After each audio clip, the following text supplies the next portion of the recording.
बिरहा सुनने के लिए बिरहा के माध्यम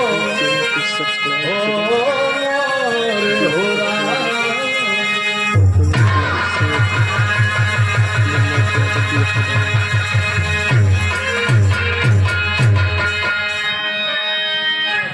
खून से रंग दिया इतिहास का पन्ना पन्ना,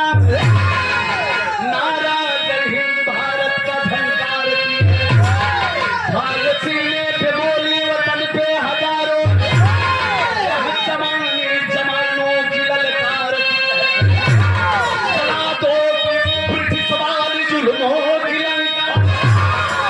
हर फरिश्ता बबर भीम बजरंग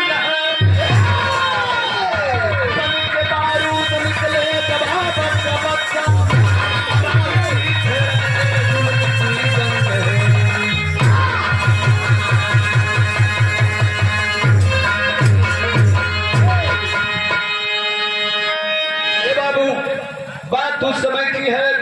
जिस समय अपना भारत देश गुलाम था, गुलामियों के जंजीर में मां जकड़ी हुई थी आजादी लाने के लिए, अपने देश के नौजवानों की लहू मांगती थी। आखिर में अपने देश के नौजवान